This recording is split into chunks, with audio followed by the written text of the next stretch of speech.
5 things that will instantly make you a better violinist. If we haven't met, hi, I'm Megan. I'm a violinist and teacher currently based in New Jersey.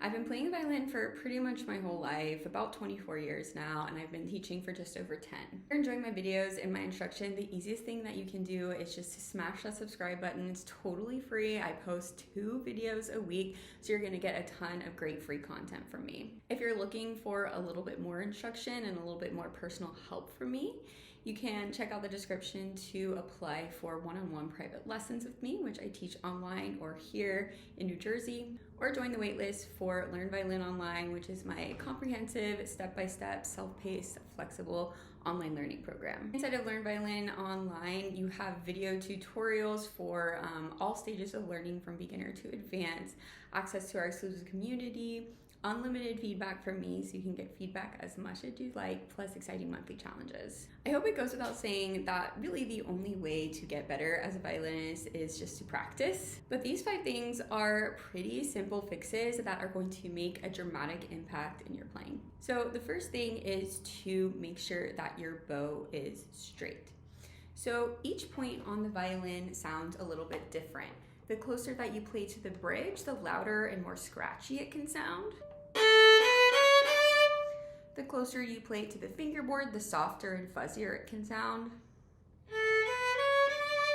So when your bow is not straight, you are essentially changing sounding points and therefore not creating an even sound. Crooked bows can also result in like scratchies, they can result in fuzziness, and visually it's just not appealing. So the simplest way to get a straight bow is to think about your hand moving in a half moon or a half circle shape. So as you're going down bow, your hand is going to move outwards and away from your body. You're gonna start that movement outwards about when you get to the middle. Now I'm gonna go out.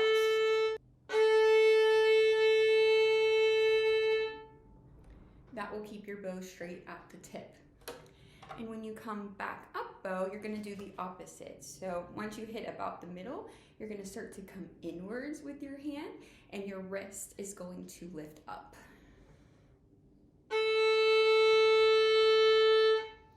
And that will keep your bow straight at the frog. So as you're going down, you go out with your hand. As you're going up, you come in with your hand. It's a half circle. That movement will keep your bow straight and therefore your sound even, which makes such a big difference. The second thing that will instantly make you a better violinist is a relaxed bow hold. So as adults, we carry so much tension in our day-to-day lives, whether we know it or not. And playing the bow is by no means like a natural position. So I find a lot of times with adult beginners, they are very, very tense. They're gripping the bow. They're really squeezing the bow, which creates a super scratchy and unpleasant sound. To relax your bow hold, first, make sure that your fingers are curved. So if your fingers are straight like that, that's a big sign that your bow hold is too tense. So soften your knuckles. Make sure your pinky is curved and that your thumb is bent. I want you to understand just how little pressure I am putting on the bow just to make a baseline like mezzo forte or medium loud sound. If I was just to bow like that and I were to take my violin away, I would literally drop my bow.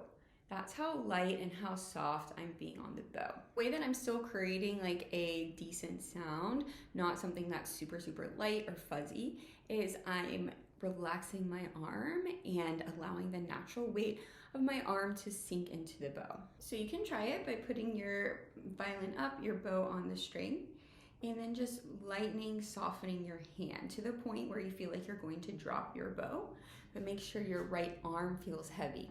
As you can see, my arm is not, or my shoulder is not up. I'm totally relaxed. And then just draw your bow.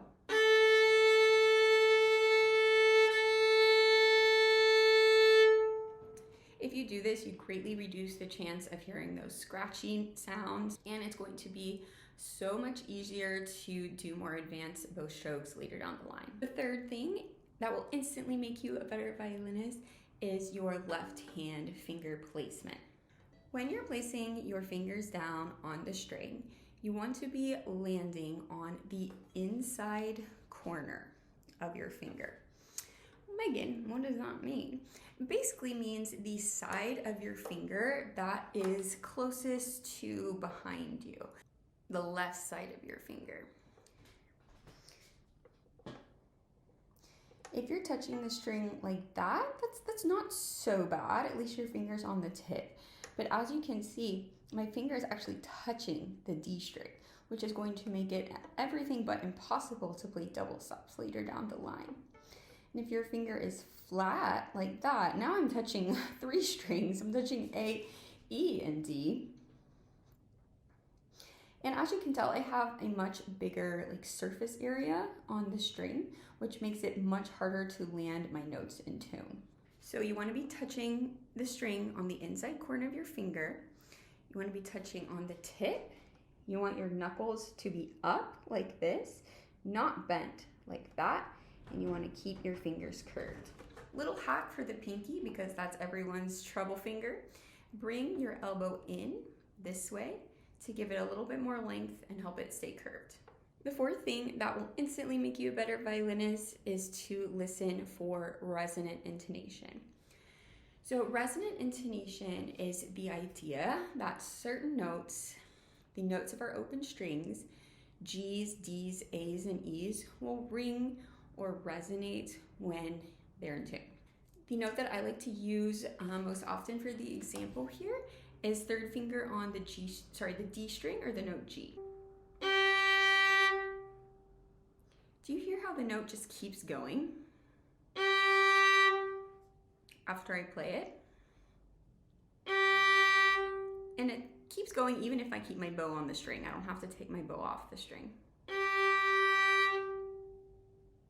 That means that my note's in tune, aka I put my finger on the exact right spot. Try it on your violin on that note and see if you can hear the ring. It can be really hard to tell when our notes are in tune or not. So listening for that ring, listening for the resonance is going to be one indicator that you are or are not in tune. I wish that I had known about the concept of resonant intonation so much earlier. I didn't learn about it until I was doing my Suzuki training, and I was like, this could have helped me so much. So any G, D, A, or E should ring. Some maybe more so than others, and it might take you a while to fine tune your ear to that ring, but once you do, you won't be able to unhear it, and it's a great way to check your notes. And the fifth thing that will instantly make you a better violinist is looser vibrato. One of the most common problems that I see, especially with more beginner intermediate players, is a super tight, intense vibrato. One, this isn't appropriate for all kinds of music. It doesn't sound the best. And two, you are working so hard to do vibrato, right? You want to make sure that the audience or me or whoever is listening to you can actually hear it, right? When you have a super tight, intense vibrato, sometimes the vibrato doesn't even come through. So the way that you can loosen up your vibrato is one, just to relax your arm, your thumb, be more relaxed overall. Two, focus on the difference in pitch, aka move your hand back more when you're doing the vibrato. And three, to practice the vibrato in an extremely slow speed and a more medium speed. So something like this.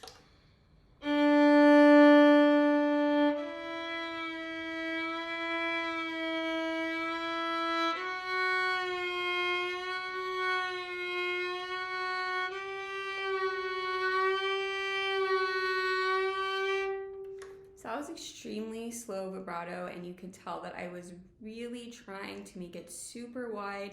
I was trying to hear a huge difference in the pitch as I was moving my finger back and forth. And then the more medium speed might sound like this.